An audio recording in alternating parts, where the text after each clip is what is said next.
Tom. Welcome to the show, Entrepreneurs, Business, and Finance. Thank you, Henry. It's good to see you. I'm doing great.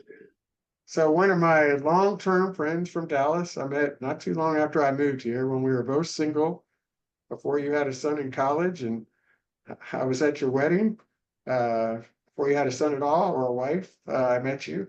And we met through Sino. He was also single. Right. And then there were some happy hours we went to, and then we played some tennis. And at some point, I realized that you were a real smart real estate investor and going on to become a builder as well. And in addition to becoming friends, you actually organized one of, I guess, the first larger investment partnerships where you put together loans, you and some friends with some equity and some guarantees, and we built a model home that was featured nationally in a magazine, and we built about 17, 18 million dollar plus homes, and that was a while ago, so they'd be $2 million houses now, or even three. Your investors made a good return, and you've kind of been a backer of me in many ways ever since. So I wanted to have you on the show because in addition to just being a great guy, you're a real smart business person. And I know that you went to college, and when you graduated, you went straight into real estate. Would you like to talk a little bit about how you got started? Actually, I didn't. So, okay. No, that evolved. I was in the medical sales business, selling pharmaceuticals and medical equipment right out of college, because that's what I went to school for. And I got a job down here in 1980, a long time ago. And so I was given a car and a list of customers and started driving around to sell what I had to sell. Big, Fortune 500 company. Worked for actually several of them over the next 4 or 5 years. And it was okay, but I wasn't that enthusiastic about working for a big company, because you're only as good as they want you, as long as they want you. You just have to keep producing and keep doing it.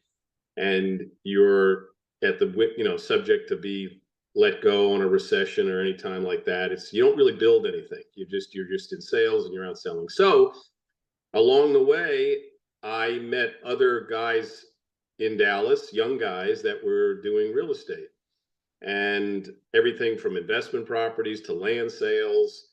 And they were brokers in the commercial business. And they were telling me how much money they were making, even back then, back in the mid 80s. And I thought, wow, I was not even making that much in a year, and they were doing that on one sale. And so I decided to jump over there to the real estate business. I saved up enough money, because you have to when you go into a straight commission business, for a year to live for a year. And I got on with Henry S. Miller Company, which was a company that doesn't exist anymore, but they were a commercial brokerage company back in the 80s and 90s and earlier than that. And they merged eventually with Grubb & Ellis, which is another commercial working, selling commercial real estate all through for years. Went through several recessions. The big recession back when RTC was selling property, I brokered a lot of properties from the government. Was the RTC, Resolution Trust, and that was when they foreclosed. That was the first big recession back in the late 80s. And it lasted for a few years into the early 90s and worked right through that. And then so I picked up some uptime and some downtime on both. And, everything's different. But I was selling everything from apartment complexes, shopping centers, did some land, mostly that type of property all around Dallas at the time. And it was good. It was good. But, all along the way, while I was doing that, I was seeing a lot of investors, because that's who I dealt with. Everything from small, medium-sized investors that would buy an apartment complex to big pension fund type investors that were, had investors, hundreds of investors, and they would buy, a very large apartment, multi-million-dollar apartment complex. Insurance companies, people like that would invest in those. So I saw the other side of the transaction with the principals involved, and then I started working with builders who would build property and would sell the property as soon as they finished it and got it leased. And so I kind of went over plans with builders and saw what they were doing and how they built the properties. And I started to think, this might be where I wanted to go, would be to get into the principal side. And so this really started kind of early, almost halfway of the time that I worked there, 6-7 years into it. I thought, instead of me having to just keep working on finding new listings and selling, you're only as good as your next deal in commercial real estate, I thought maybe I could get into the principal side of it, whether it was building or just owning property. And so I started doing that. And then I got into buying small properties. Like, you can do it a lot of different ways, but when I would close a sale in commercial real estate, back then you didn't make a huge amount of money. You might make, 50,000, 100,000. Nowadays, these guys make, 3, 4, 500,000 because the deals are so much more expensive. They're so high priced that getting the 2% on those size deals gets you a lot more money than it did back then. The percentages were very similar. So I would take my 75,000 or 100,000, whatever I cleared, and I decided to just invest myself. And so I went over, and it was a pretty good strategy. I went over to Lower Greenville and saw these little rental properties over there, duplexes mostly. And you're in Dallas, Texas, for those people who aren't here. So this Lower Greenville is an area where it had a lot of younger people and restaurants, and it's close to downtown, pretty close, but it's not as high priced as some other areas, especially when you started there. Yeah. Right, and it wasn't that high price back then. It was Greenville Avenue had a good retail, night restaurant, clubs and stuff like that. And so this was on either side of Greenville Avenue. But mostly a lot of the properties that I looked at were duplexes, 2-family, they call them. And there's a limited number of those. They're just in like 4 or 5 blocks over there that ran right, in that North Greenville Avenue area. So I would buy these properties. Many of them needed renovation. And so I started working on doing renovations, and this was all sort of just like a sideline while I was commercial brokering. But I just kept buying them down there and kept adding to my portfolio.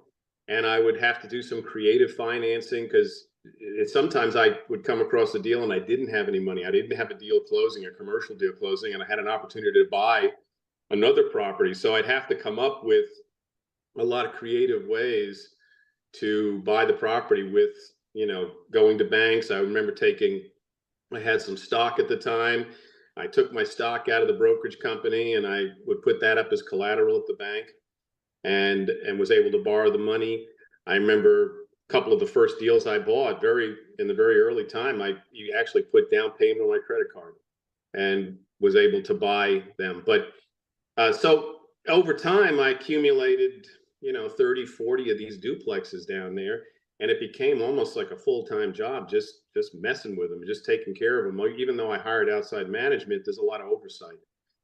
But it was a good portfolio because it was a desirable district area to own rental property. There was demand for rent, and rents were slowly going up.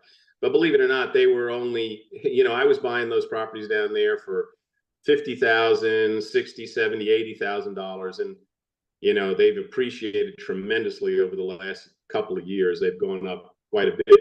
But over time, diversified out and started buying, properties in other areas. And then I started to develop some properties. So I decided to build townhomes, and I would buy tear down properties, like really ones that were in very poor condition, further down, Greenville, more closer to downtown Dallas, and bought some properties down there on multifamily zone land,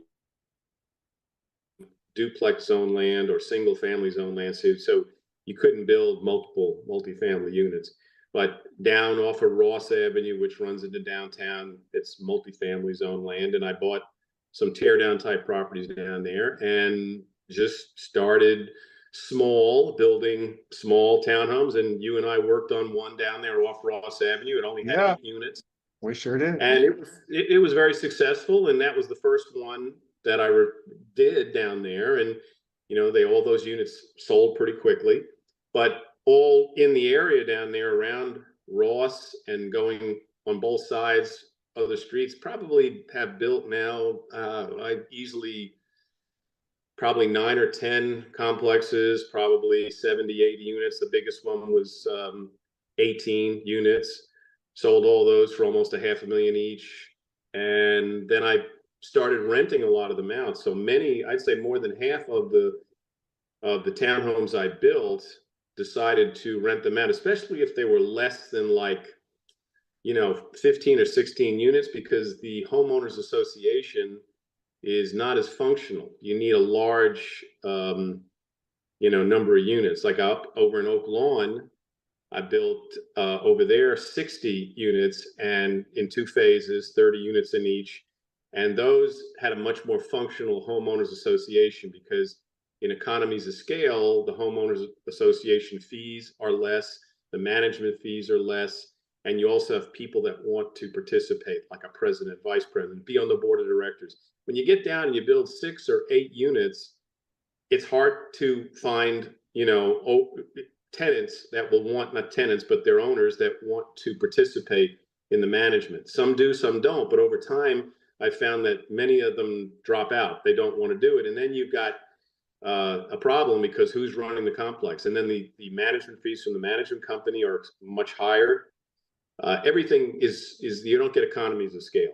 So on all those smaller complexes that were infill properties, where I'd tear them down and build 12 units or 16 units, I rented them out, and still have many of those today. And they've been good. They've done quite well. So that's how the evolution of all that came about. Well, one of the things that I think is interesting and impressive, it's not that easy to just start building.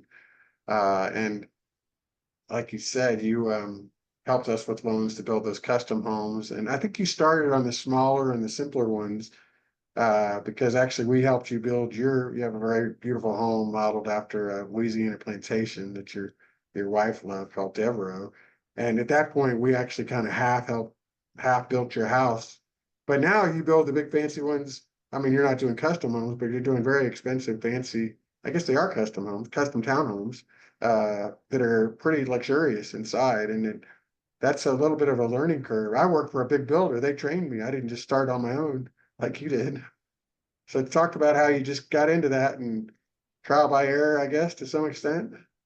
Well, the evolution going up to currently what working on right now, and have a variety of things. I'm still building townhomes, and I have a complex that's getting started right now down off another area down off Ross Avenue. And I've been over the years, buying and selling property. And so some you keep, some you don't, some are going to be good development sites in the future. But over the years, all those duplexes that I bought over off of Greenville Avenue on a lot of those, they call them the M streets, and in that area, they eventually, over time, they start to get a little worn out. They've been, the interiors need renovation, the properties need fix up and all of that. But the lot values in those areas have gone up so much. And that's the same all around Dallas. Every lot values have exploded. It's just the demand is so high that the lot values have outstripped the values of the properties as they sit. And you have to go in and do extensive renovations and upgrading in order to really make them work, because your taxes are so high. The property taxes, when the city says you've got a lot that's worth $500,000 and you're making $1,200 a side, the numbers don't work very well to pay those taxes, and the insurance has doubled and many of the expenses. So because many of these properties have gotten almost paid off, started tearing them down along Greenville and building 2-family duplexes or duplex properties, which can be sold off half to one person and half to another. And the evolution of those in that area has been, they started out selling for 6 to 7. The first one that I built over there sold it for less than $600,000 a side. I think it was $575 a side, and it was not that big. It was 2 stories. I think they were like 2,500 square feet per side, and people bought, each side as homeowners. But now where they are is I'm in the same area, but I'm building 3-story units, and they are 3,400 a side with big rooftop terraces, and they're $1.2 million. So they've more than doubled in price, and the square footage is, with that size square footage, you can get there because you're allowed to build 3 stories, and so it makes it very profitable to do that in those areas. Now the question is, will they continue to sell? They have been selling real well, but interest rates are up a lot. I sense a little slowing down in buyers, so that remains to get those prices. None of the material costs have really dropped. They're still, as high as they've been over the last year with the inflation that took place. So it's really, with land as high as it is and with the material costs as high as it is, you have to get these high numbers to make it make sense, or it just doesn't work.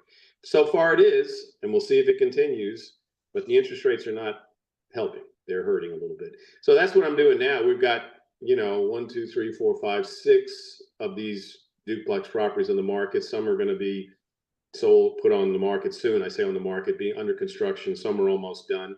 Got 3 more in the planning stage. So the plan is to build out of all of these properties I bought a long time ago. But I'm also building in the $2 to $2.5 million price range, and I've got 2 of those starting here in another month, and those are on just recent lot purchases. So just bought the lots and decided they were single family zone lots. Same Lakewood, more Lakewood area, if you know where that is in Dallas. It's a good residential. You are doing large custom homes now. I didn't even know that. You're doing so many things. It's hard to keep up with you, Tom. Yeah, these are 5,000 plus square foot homes, and they're in a good neighborhood, hoping that the economy stays good. Interest rates kind of take, I'm looking at interest rates coming down, which will help, slowly coming down. So these things take a year to a year and a half to build, and we're just starting them now. So hopefully timing is right when they'll be available for sale. So yeah, that's what's been going on. But those partnerships you mentioned, I did put together several different partnerships over the years. One of those was Lake Forest with a number of investors, and we just got all these 4, 5, 6 investors to put up equity in order to get the partnership going, and we arranged the financing on the loans. And I mean, remember you and Jerry built these homes up at Lake Forest. We bought, I can't remember, maybe 10 or so lots, and then did a couple of 15. custom for people as part of the partnership. Right. 15 lots. Yeah, so, right, and that all worked out pretty well. It was profitable, and built those houses and sold the houses, and it worked well. And then did the same thing on some townhouse partnerships with investors. Had a few projects we built and had some partners in a partnership, and we were able to sell the townhomes. It's a real, I'm not going to say it's all, perfect and wonderful, because timing is very critical in a lot of these, as you know. And the economy, we've been fortunate that it's been very good for the last 10 years. We haven't had any bad recessions, but I've been through like probably 4 recessions, and 2 of them really bad. And in the 2008, 2009 recession, I had multiple properties under construction, and luckily I was able to do some workouts. But when you can't get loans and the banks call your loans, I had to do some fast talking and come up with some equity in order to pay them down a little bit in order to keep them going. We had to rent the properties out. Didn't want to rent them. They were on the market to be sold. I remember one property sold half of the townhomes, the other half couldn't. It was dead in the water.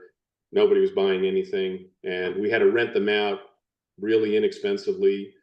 They didn't really cash flow at all, but it was just a way to carry them into the future. And the lender just stuck with us because we paid some of it down, but everybody had to put money up. It's a difficult call when you have to do capital calls with your partners and say, hey, we've all got to chip in, and we've got to, pay this loan down in order to keep it. Otherwise they're going to foreclose.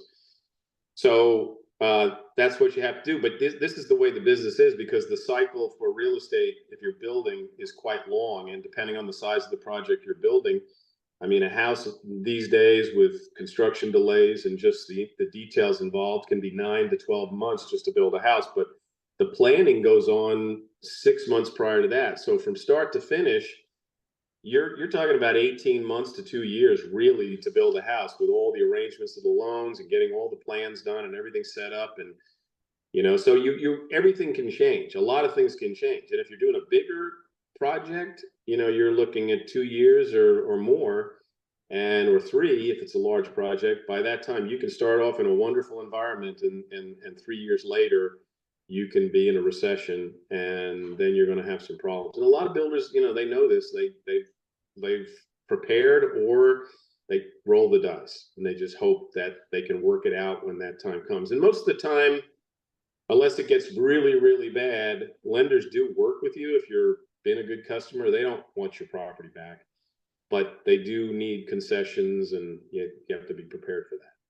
So yeah, it's just I've been into a lot of different things, from these partnerships to rental properties to management of properties, but it's worked out. I mean, I've not regretted it at all, because it's a great way to build wealth over time. And you can hold on to some properties, sell some properties, but it That's one of takes, the what's that? that's one of the lessons that I think we talked about before we actually got on the podcast, was that it's not a quick rich, get rich quick business. It's hard work and playing for the long term, and the longer you can hold. It's more a Warren Buffett strategy, buy and hold, and always be managing, always be looking, always be building when you can. Um, and the same opportunities aren't there, obviously, in that area, but there's other areas for people that are trying to get going. Well, that's what you have to do. You have to look around. There's an ebb and flow in any city, in any community. Certain areas become hot and they get very expensive. They go up in price to where they're not as much of an opportunity there anymore. Not that they're not good properties at own, but they just cost too much. You have to look at other areas. You have to look for the next area that's going to turn on, but it takes time. Just like what you said, it might take 15, 20 years, but you start, you get in there, you hang on, and it comes around. So yeah, that's what you have to do. And even like when I first got started in that area off of Greenville Avenue, and properties were 60, 70, 80, $90,000, and now they're $500,000. And people think, they say in that area, well, how can I do this now? These properties are so expensive. How can I buy something that's $400,000 or $500,000 and do what you did? And I say, well, you're right. It's harder to do it today, but if you can do it, if you can find a way through partners, through equity borrowing of money, some way to buy. Look around for good deals. There are, not everything is that price. This is where you have to do the legwork. You have to cold call directly. You got to get things set up in advance with a lender. You got to be ready to pull the trigger. Many sellers, when you say you want to buy, they don't want to wait for you to go get a loan. You have to have everything lined up, and then you make a good, strong offer that if you've done your research, that it's a good deal, and maybe it's a little below market. And like what I tell people, you're paying, the price you're paying today, if you're young enough and have the time to wait on it, in 20 years, it is going to be 2 or 3 times what it, I think, due to inflation, what it is now. So things are going to continue to go up in value. Inflation is going to stay around. It's going to be maybe, lower, 2, 3, 4%, but that just means that all properties are going to go up over time. And so and rents, and it means the same thing for rents. If it's a rental property, they're going to go up over time. So it's always going to go up in value.